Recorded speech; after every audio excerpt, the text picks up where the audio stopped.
Selamat pagi, perkenalkan nama saya Nugroho Prasetya Wibisono dari kelas Manajemen Ekstensi CEDI.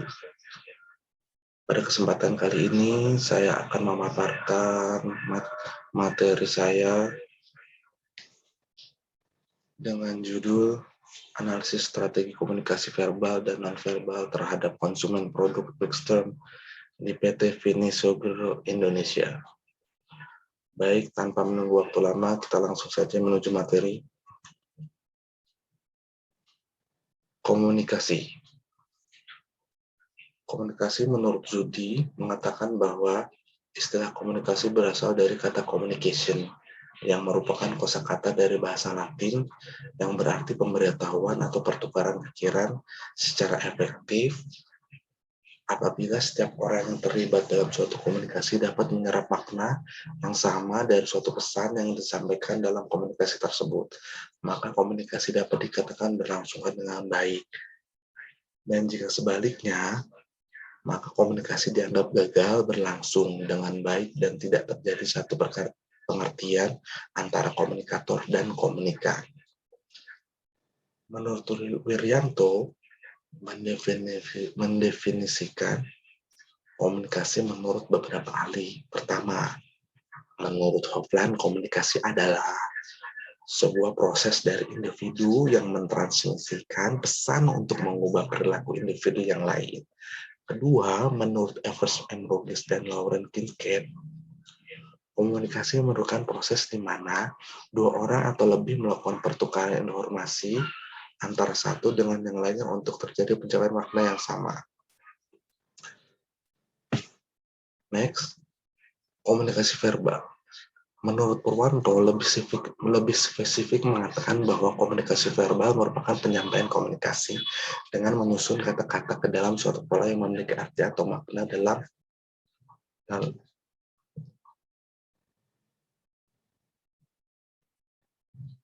dalam bentuk tertulis maupun lisan. Dan menurut Goffman, mengatakan bahwa komunikasi verbal merupakan komunikasi dengan kata-kata verbal melalui alat komunikasi yang kita sebut bahasa, karena dapat membantu kita untuk memiliki kemampuan memahami. Sedangkan menurut Franz M. Bryan, mengatakan bahwa komunikasi verbal merupakan komunikasi yang melibatkan kata-kata yang biasanya disampaikan berupa tulisan dan perbincangan yang direspon dengan mendengar dan membaca. Berdasarkan ketiga teori di atas, dapat disimpulkan bahwa komunikasi verbal merupakan komunikasi yang berlangsung dengan menggunakan bahasa yang membentuk kata-kata baik secara lisan maupun tulisan. Dan menurut Sudi mengatakan bahwa jika dalam melaksanakan fungsi-fungsi manajemen yang meliputi perencanaan, pengorganisasian, pelaksanaan, dan pengawasan tidak menggunakan komunikasi verbal, maka fungsi-fungsi tersebut tidak dapat dilaksanakan.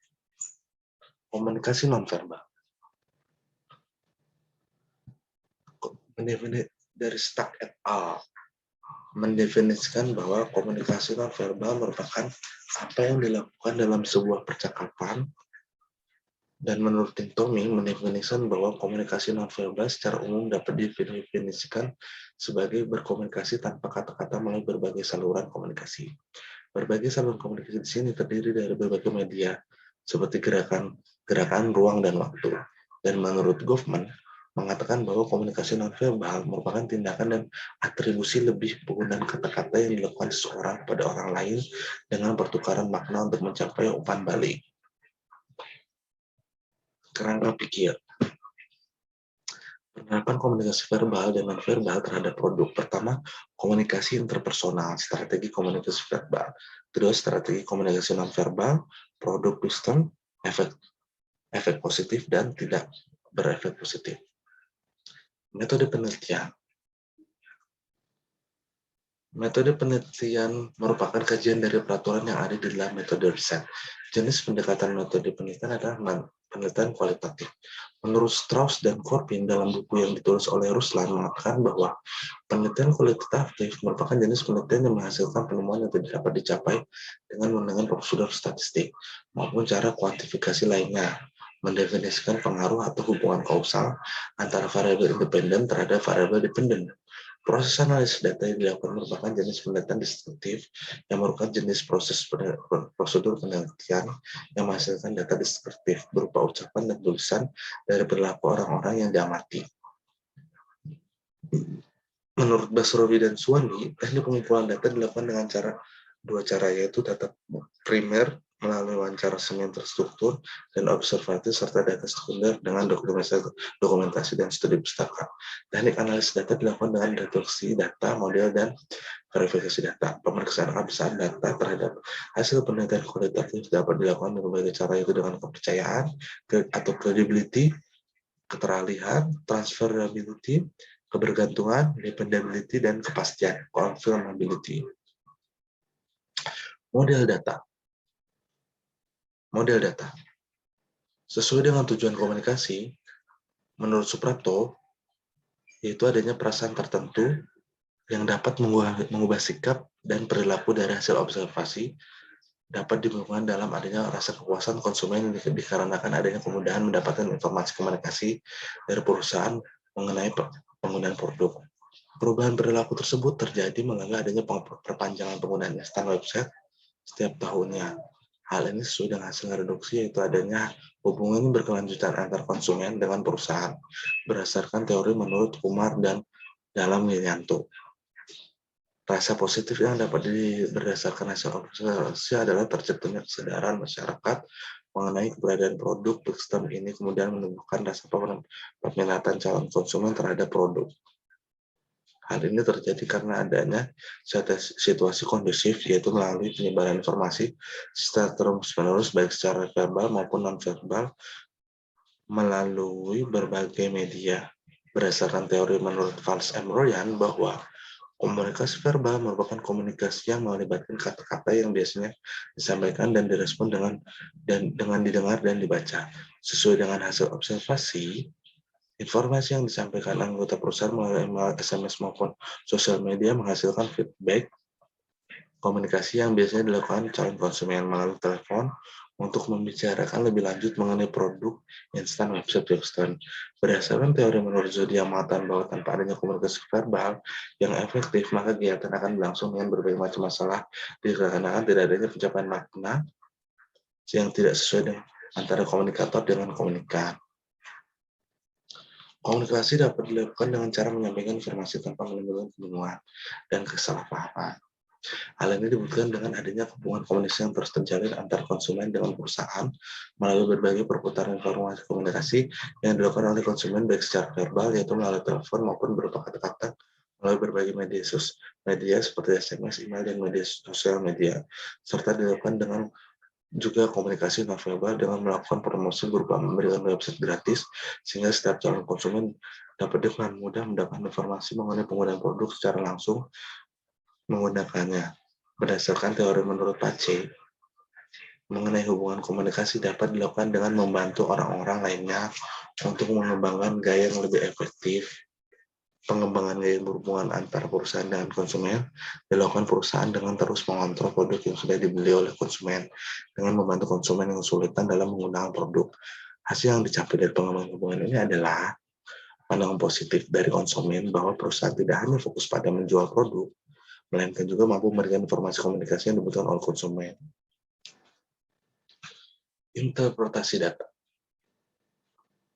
Berdasarkan hasil penelitian dapat disimpulkan bahwa metode komunikasi verbal yang dilakukan oleh perusahaan dengan cara memberikan informasi yang berkaitan dengan produk di berbagai media yang mungkin untuk dilihat oleh konsumen seperti media sosial dan website produk. Selain itu juga di media cetak seperti brosur yang disebarkan pada saat pameran sedang berlangsung. Komunikasi secara verbal juga dilakukan melalui pembicaraan melalui tatap muka dan telepon untuk memberikan informasi mengenai apa yang dibutuhkan konsumen mengenai produk sistem. Sedangkan metode komunikasi non-verbal dilakukan dengan perusahaan dengan mengikuti kegiatan pameran dan memberikan website gratis. Hal ini merupakan kegiatan promosi yang merupakan bagian dari komunikasi secara non-verbal berkaitan dengan tindakan dan atribusi yang dilakukan perusahaan sesuai dengan teori menurut Goffman. Komunikasi non-verbal juga dilakukan dengan melakukan interaksi tatap muka dengan konsumen, penentuan cara berpakaian rapi dan sopan ketika bertemu dengan konsumen, serta pemilihan tempat ketika bertemu dengan konsumen berkaitan dengan saluran isyarat komunikasi menurut Ruben.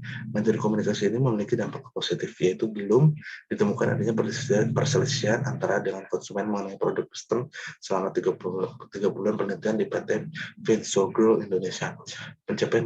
Pencapaian penjualan website yang cukup baik selama 1 tahun, adanya peningkatan jumlah trial website setiap bulannya menandakan bahwa informasi diberikan perusahaan sudah cukup maksimal, sehingga penyebaran informasi bisa meningkatkan pengetahuan masyarakat luas akan produk sistem. Kesimpulan, berdasarkan hasil analisis strategi komunikasi verbal dan non-verbal yang dilakukan dalam analisis strategi komunikasi verbal dan non-verbal terhadap konsumen produk sistem di PT Vinsogro Indonesia periode Februari-April 2014, maka diperoleh kesimpulan sebagai berikut. Pertama, komunikasi verbal dilakukan perusahaan dengan menyebarkan informasi berupa kata-kata melalui berbagai media sosial seperti telepon, SMS, maupun sosial media internet. Sedangkan komunikasi non-verbal dilakukan dengan sistem promosi yang berupa tindakan cara membuka pameran dagang, memberikan website gratis, dan cara komunikator perusahaan berpenampilan dalam bertemu konsumen serta pemilihan tempat untuk bertemu dengan konsumen dalam menciptakan suatu komunikasi verbal yang nyaman. Dampak positif yang terjadi akibat komunikasi verbal dan non-verbal yang dilakukan perusahaan adalah terjadi hubungan yang berlanjutan antara konsumen dengan perusahaan, dalam hal ini perbanyak penggunaan produk sistem. Ketiga, adanya keterkaitan penggunaan sosial media dalam penyampaian informasi komunikasi dari perusahaan baik secara verbal maupun non-verbal. Hal ini sangat membantu perusahaan dalam mendapatkan konsumennya. Demikianlah presentasi yang dapat saya sampaikan. Kurang lebihnya saya mohon maaf. Semoga apa yang saya sampaikan dapat bermanfaat. Terima kasih.